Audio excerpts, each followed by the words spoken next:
اليوم رح نحضر رز بحليب. حلا كتير بنعمله لأنه مكوناته الأساسية موجودة بكل بيت وكتير منتشر. هالحلا كتير سهل وكتير زاكي وكتير اقتصادي كمان بنفس الوقت. إذا حابين تعرفوا طريقته بالتفصيل كملوا معي بالفيديو. أول إشي رح أبلش معكم بالمكونات. جميع المكونات بالمقادير رح أحطلكم إياهم بصندوق الوصف. رح نحتاج لكاسة من الرز المصري، وضروري في هالوصفة هاي نستخدم الرز المصري اللي حبته قصيرة. ورح نحتاج كمان لعلبة قشطة وزنها 150 جرام. رح نحتاج لكاسة سكر و6 كاسات حليب وربع معلقة من المستكة. المستكة هاي بنجيبها كمان من عند العطار. نحتاج كمان للفانيلا، وممكن كمان نستخدم ماء الورد أو الزهر ولعودان القرفة. وزي ما حكيت لكم من قبل جميع المكونات بالمقادير رح أحط لكم إياهم بصندوق الوصف. أول إشي رح نبلش بالرز. بنجيب كاسة من الرز المصري وبنضيف عليها كاستين من المي الباردة. وهون الرز عندي أنا ما غسلته ولا نقعته عشان أستفيد من كمية النشا اللي بتكون موجودة فيه. بعدها بنحركهم وبنولع تحتهم الغاز، وبترك الرز على الغاز لحد ما يمتص كل كمية المي اللي بتكون موجودة.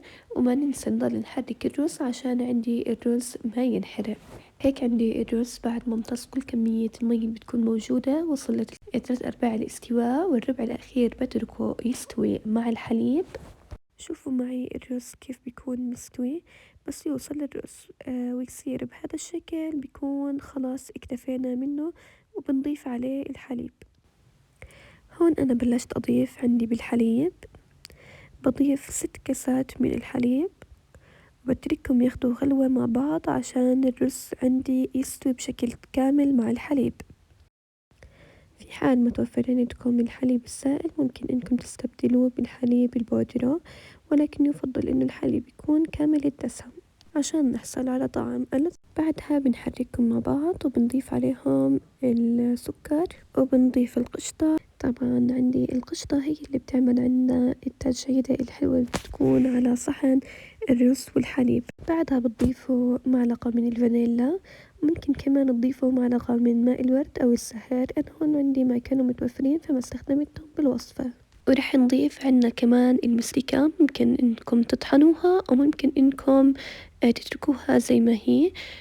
ورح نضيف كمان عود من القرفة، بتتركوهم يغلوا شوي وبعديها بنطفي تحتهم الغاز.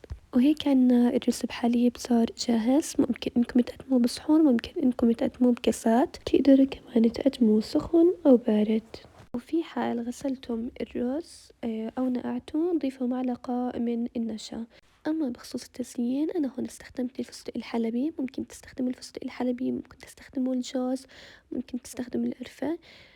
في حال وصلتوا لهون يا ريت تخبروني برأيكم بالتعليقات، وتحكولي شو بتحبوا نعمل بالفيديوهات الجاية مع بعض.